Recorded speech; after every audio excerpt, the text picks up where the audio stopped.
July 25, 1944, about 9:40 near St. The sound arrived before the shadows. It began as a low, harmonic vibration in the chest, a thrumming that rattled the mess kits and dog tags of the men huddled in the hedgerows.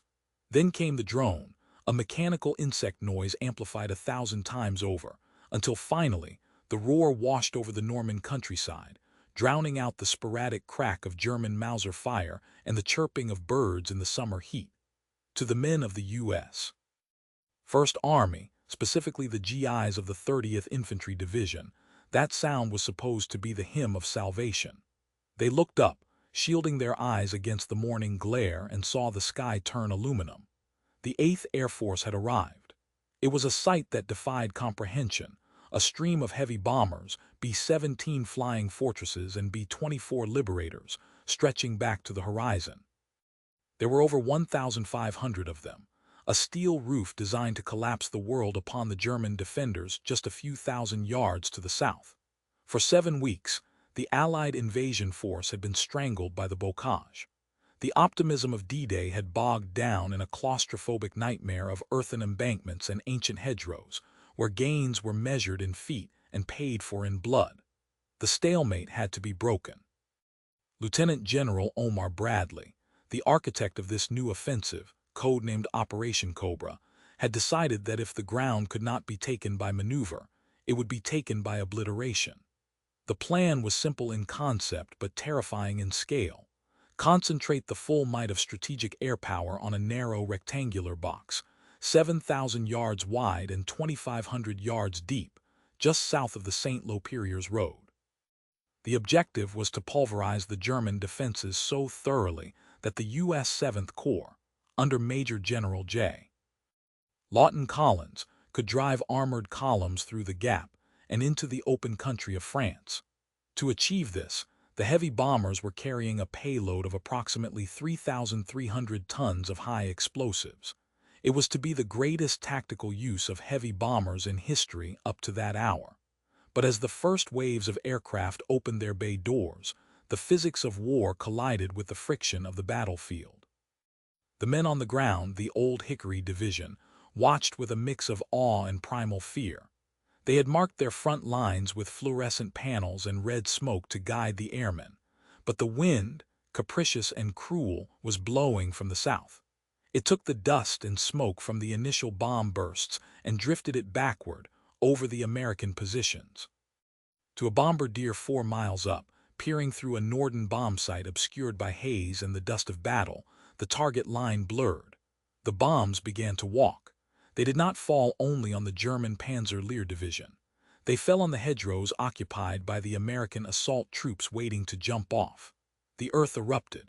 This was not the sharp crack of 88 artillery or the whump of a mortar. This was a seismic event. 500-pound bombs designed to level factories in Berlin were detonating in the fields of Normandy. Panic, instant and absolute, seized the front line. Who had survived the beaches and the weeks of grinding attrition now found themselves targeted by their own countrymen. The roar of the explosions was so deafening that orders could not be heard. Survival became a solitary, desperate act of burrowing into the soil. This tragedy was not entirely without precedent, which made the horror of the moment even more bitter. Just 24 hours earlier, on July 24, a preliminary attempt to launch Cobra had been scrubbed due to poor visibility. The recall order had gone out, but it had failed to reach all the bomber formations. A handful of aircraft, unable to see the target clearly, had released their loads prematurely. On that day, 25 American soldiers had been killed and 131 wounded. The shock had rippled through the command tent. General Bradley was furious, but the strategic necessity of the breakout overrode the tactical caution. The operation was rescheduled for the morning of the 25th. Now it was happening again, but with catastrophic intensity. Among those pinned down in the inferno was a man who should not have been there. Lieutenant General Leslie J. McNair, the commander of Army Ground Forces, had come to the front to observe the effectiveness of the support tactics he had helped develop. McNair was a soldier's general, believing that leadership required presence. He had taken up a position in a foxhole near the 30th Division's command post to watch the might of the 8th Air Force pave the way for the infantry. When the bombing run drifted short, Rank offered no protection. A bomb landed squarely in his vicinity. McNair was killed instantly, his body so thoroughly destroyed that identification was initially only possible by the 3 stars on his collar. He became the highest-ranking American officer killed in action in the European theater of operations. His death was a grim symbol of the chaos that engulfed the American lines. In the confusion, radio networks jammed with frantic calls. Check fire. Short rounds. Check fire. The screams tearing through the SCR-300 radios were raw, stripped of military protocol by the sheer immediacy of the horror. Company commanders, their faces caked in the gray dust of the barrage, grabbed handsets and fired flares, desperate to signal the heavy bombers churning overhead. But the momentum of an air armada is not easily arrested. The formations, stacked high in the summer sky, continued their release sequence, the inertia of the plan crushing the frantic pleas from the ground. For nearly an hour, the punishment continued, a slow-motion catastrophe that turned the assembly areas of the 30th Infantry Division into a charnel house. When the last of the 4-engine giants finally turned for England, the silence that descended on the St. Lo sector was heavy, broken only by the cries of the medics and the crackle of burning vegetation. The toll was staggering. In those terrifying minutes, 111 American soldiers lay dead, their bodies mingled with the churned earth of the hedgerows they had fought so hard to secure. Another 490 were wounded, many critically. Their wars ended not by the Wehrmacht but by the 8th Air Force. The psychological shock was profound. These were men who had spent weeks in the meat grinder of the Bocage, fighting for every yard, only to be hammered by their own support. The trust between the ground and the air, a fragile bond at the best of times, was shattered. Officers wandered through the smoke, dazed, trying to reconstitute platoons that had simply ceased to exist as cohesive units. Yet, amidst the wreckage and the bitter recriminations, the clock was ticking. Operation Cobra was not merely a bombardment. It was a synchronized assault. The infantry jump-off times were fixed. To delay would be to allow the Germans to recover, to let the shock of the concussion dissipate. General Bradley, receiving the casualty reports at his headquarters, faced one of the hardest decisions of the campaign. The tragedy was absolute, but the war waited for no one. He ordered the attack to proceed. Across the line, barely a few thousand yards away, the perspective was different, though the devastation was shared. If the American front line had been grazed by the hammer, the German defensive belt had been struck squarely on the anvil. The primary target of the 3,300 tons of high explosives was the Panzer Lehr Division, an elite armored formation commanded by Lieutenant General Fritz Bayerlein. Bayerlein was a veteran of the African desert and the Russian front, a man who understood the geometry of tank warfare better than most. But he had never seen, nor imagined, violence on this scale. As the dust began to settle, Bayerlein emerged from the cellar of a farmhouse that had served as his command post. The landscape he stepped into bore no resemblance to the Normandy countryside of the morning. The lush, green checkerboard of fields and hedgerows had been erased. In its place was a moonscape of overlapping craters, a churned wasteland of brown earth and splintered trees. The bombardment had not just suppressed the enemy, it had altered the geography. The Panzer Lehr, the steel fist of the German defense in this sector, had been annihilated. The heavy bombers had achieved a level of saturation that rendered tactical skill irrelevant. Bayerlein later recounted finding his tanks, 45-ton Panthers and Mark IVs, flipped upside down by the blast waves, their crews dead inside from the sheer overpressure of the concussions. Communications were severed, supply lines were vaporized. The division had lost at least 50% of its combat strength in under 60 minutes. The survivors were wandering in a fugue state, deafened, bleeding from the nose and ears, their will to fight buried under millions of pounds of ordnance. The terrifying paradox of Operation Cobra was laid bare. The same bombs that had demoralized the American attackers had utterly destroyed the German defenders.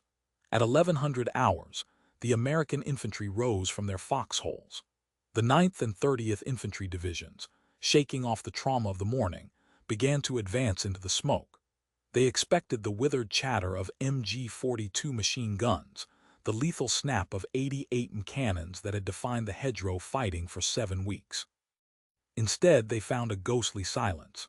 They moved past the shattered remnants of German strongpoints, finding enemy soldiers sitting in their dugouts, staring blankly at the walls, too stunned to raise their rifles. The short bombing, for all its tragic cost, had inadvertently suppressed the German forward line so effectively that the initial breach was made with surprising speed. However, the friction of war soon reasserted itself. As the American infantry pushed deeper, past the zone of total destruction, they encountered the jagged edges of the German resistance.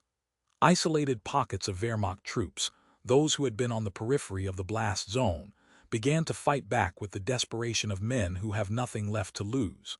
The advance on the afternoon of July 25 was slow, halting, and confused. The craters that had destroyed the German tanks now acted as anti-tank ditches for the American Shermans, slowing the forward momentum. By nightfall, the gains were modest, barely a mile in some places. To the casual observer, it might have looked like another stalemate, another bloody day in the hedgerows. But Major General J. Lawton Collins, the commander of 7th Corps, saw what the maps could not yet show.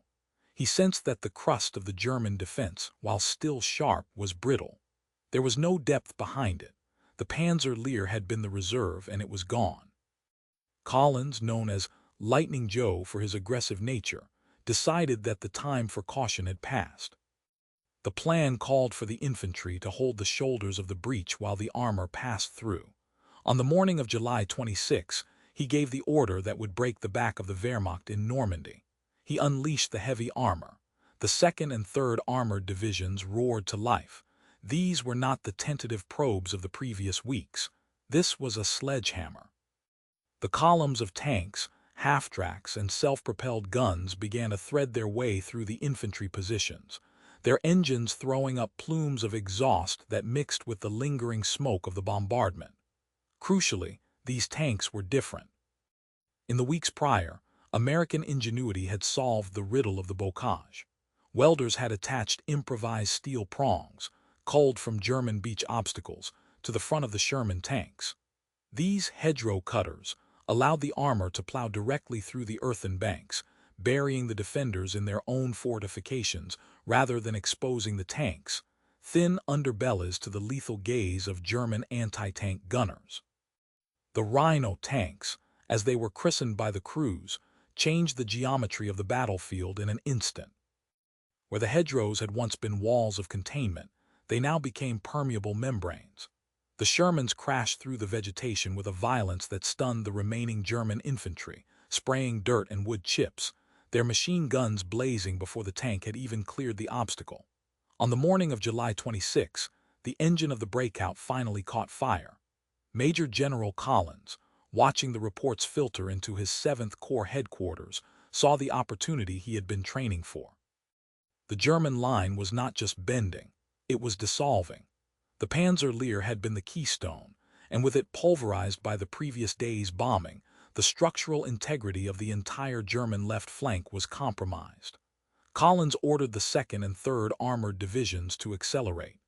The advance shifted gears from the methodical, yard-by-yard grinding of the infantry to a mechanized pursuit. For the men inside the tanks, the experience was a sensory overload of heat, noise, and adrenaline. The interiors of the Shermans were sweltering ovens, filled with the acrid smell of cordite and sweat. Commanders stood high in their cupolas, risking sniper fire to direct their drivers through the labyrinth of the Bocage, urging the columns forward. They were moving fast now, too fast for the Germans to react. The enemy, disoriented and deafened, found American armor appearing in their rear areas, cutting communication wires and overrunning artillery positions before the gun crews could even traverse their barrels. By July 27, the magnitude of the German collapse was becoming undeniable. The front, which had remained relatively static since early June, was now a fluid, chaotic mess. Field Marshal Gunther von Kluge, commanding Army Group B, found himself staring at a map that was obsolete the moment it was printed.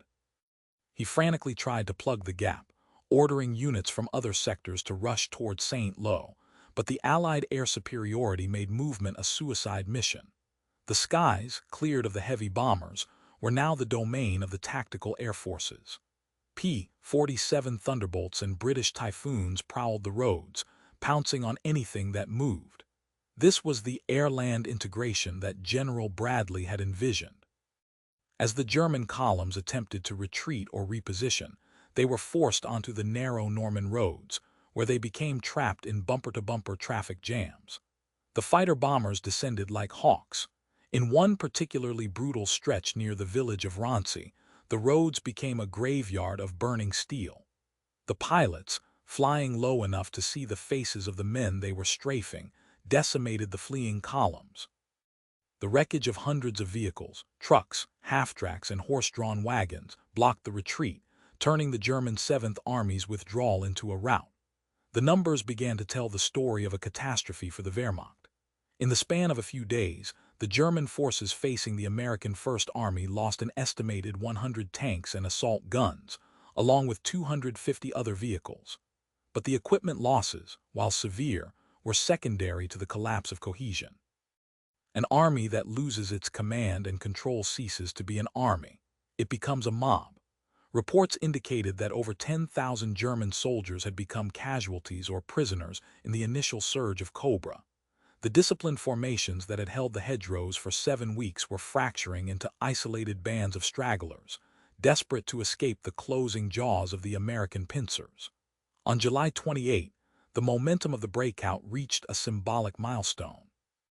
The U.S. 4th Armored Division, operating on the right flank of the breakthrough, rolled into the town of Coutances. The capture of this road hub effectively severed the Cotentin Peninsula, trapping thousands of German troops to the north and clearing the path to the south. The devastation in the town was absolute, a testament to the ferocity of the fighting, but for the GIs riding on the back decks of the tanks, the sight of the ruined streets meant one thing: they were moving. The claustrophobia of the hedgerows was beginning to recede, but the true prize lay further south. The geography of Normandy narrows at the border of Brittany, funneling all north-south traffic through a single coastal corridor dominated by the town of Avranches. It was the bottleneck through which the entire American army had to pass if it wanted to break out into the wider plains of France. Collins knew it, Bradley knew it, and the Germans knew it. The race for Avranches became the focal point of the campaign. The U.S. 8th Corps, pushing hard down the coast, drove relentlessly toward the prize. The German resistance, spasmodic and uncoordinated, crumbled under the pressure. On July 30, American troops entered Avranches. The bridge over the Say River, a critical choke point, was captured intact. It was a failure of demolition that would cost the Third Reich dearly. With Avranches secured, the door to France was kicked wide open. The psychological shift in the American ranks was palpable. For nearly 2 months, they had fought a war of attrition, a WWI-style slugfest where gains were measured in hedgerows. Now, suddenly, they were in a war of movement. The roads south of Avranches opened up into broad, rolling country, terrain suited for the speed and mobility of the Sherman tank. The breakout was no longer a plan on a map. It was a reality of dust and diesel. As the calendar turned to August, the scope of the operation expanded dramatically. On August 1, 1944, the U.S. Third Army became operational. Its commander was a man who had been chafing on the sidelines, a general whose philosophy of war was built entirely around the concepts of speed and aggression. General George S. Patton. Patton's arrival injected a new voltage into the Allied offensive. While the First Army continued to hold the shoulder of the breakthrough and push east, Patton's Third Army poured through the Avranches funnel like water from a burst dam. He didn't just want to push the Germans back. He wanted to encircle and destroy them. His orders to his corps commanders were brief and profane: keep moving, bypass resistance, and don't worry about your flanks. The logistics of this movement were staggering. Through the single road at Avranches, Patton pushed 7 divisions in 72 hours. It was a feat of traffic control as much as military strategy. Military police waved columns of tanks, fuel trucks, and infantry carriers through the bottleneck day and night, a river of olive drab flowing south and then fanning out, west into Brittany to capture the ports, and east toward the Seine to trap the German army. The German response to this sudden expansion of the front was slow and confused. Field Marshal von Kluge, realizing the gravity of the situation, appealed to Hitler for permission to withdraw to the Seine. The request was denied. Instead, Hitler, looking at a map in the wolf's lair far to the east, saw not a catastrophe, but a seductive, dangerous opportunity. In the maniacal logic of the Third Reich's final year, the rapid American advance was not a defeat. It was an overextension. Hitler believed that Patton's army, by rushing south and west into Brittany, had exposed its flank. If the German panzers could strike west, cut through the American lines at Mortain, and reach the sea at Avranches, they would sever the supply lines of the U.S. Third Army, isolating Patton's divisions and turning the Allied breakout into a massive encirclement. It was a gamble of breathtaking recklessness, ignoring the reality of Allied air supremacy and the shattered state of the German divisions. But the order was given. Operation Luttich was born. Field Marshal von Kluge, reading the teletype in his headquarters, knew it was a death sentence for his army. He had no reserves, his fuel was low, and his men were exhausted. Yet the Prussian discipline held. He scraped together the remnants of 4 panzer divisions, the 2nd, the 116th, and the 1st and 2nd SS, massing them for a strike against the hinge of the American breakout. In the pre-dawn darkness of August 7, 1944, the German counterattack began. Without a preliminary artillery barrage, hoping to achieve surprise, the German armor rolled forward into the heavy mist that blanketed the Normandy hills. For a few terrifying hours, it seemed the gamble might work. The German columns smashed into the American positions, overrunning forward outposts and driving deep into the lines near the town of Mortain. Fate, however, possesses a grim sense of irony. The American unit holding the vital ground around Mortain was the 30th Infantry Division, the same old Hickory division that had been decimated by its own air force just 2 weeks prior at the start of Cobra. These men, who had survived the friendly fire catastrophe near Saint-Lô, now found themselves the primary obstacle to Hitler's last great offensive in the West. They were tired, they were under strength, and they were facing the elite of the Waffen-SS. The battle for Mortain centered on a rocky prominence known as Hill 314. It dominated the surrounding countryside, offering a commanding view of the roads leading to Avranches. A single battalion of the 30th Division, cut off and surrounded, held the summit. For 6 days, they endured a siege that rivaled the intensity of the First World War. German tanks prowled the base of the hill, blasting the rocky outcrops, while infantry launched wave after wave of assaults up the slopes. The Americans, low on ammunition and water, refused to yield. They called down artillery on their own coordinates to break up German attacks, fighting with the stubbornness of men who had already looked death in the face and found it wanting. As the sun burned off the morning mist on August 7, the other half of the Allied equation came into play. The skies cleared. The Luftwaffe, promised by Hitler to support the attack, was nowhere to be seen. Instead, the air filled with the roar of British Typhoons and American Thunderbolts. The pilots, alerted to the concentration of German armor, descended on the exposed panzers like wolves. The roads around Mortain became a slaughterhouse. Rockets and heavy machine gun fire tore through the thin top armor of the German tanks. The offensive, which relied on speed and shock, ground to a halt under the relentless aerial pounding. By the evening of August 7, Operation Luttich was effectively dead, its momentum broken against the rock of the 30th Infantry Division and the fury of the Allied air forces. General Bradley, observing the failure of the German counterattack, realized that the enemy had made a fatal mistake. By committing their last mobile reserves to a westward attack, the Germans had stuck their heads into a noose. They were now deep in the Allied pocket, with their backs to the sea and American and British forces closing in from 3 sides.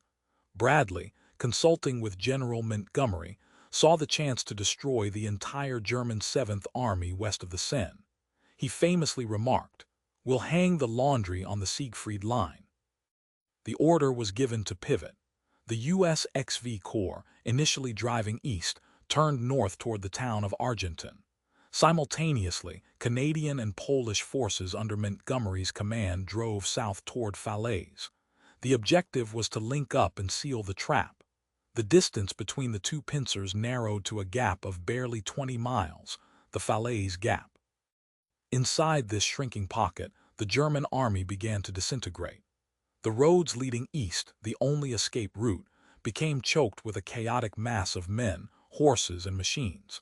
It was here that the full devastating potential of the air-land integration, developed during Cobra, was realized. Allied artillery, now ranged in from the heights, began to pound the retreating columns day and night. The air forces flew thousands of sorties, strafing the jammed roads until the wreckage was piled so high that bulldozers had to be used to clear a path.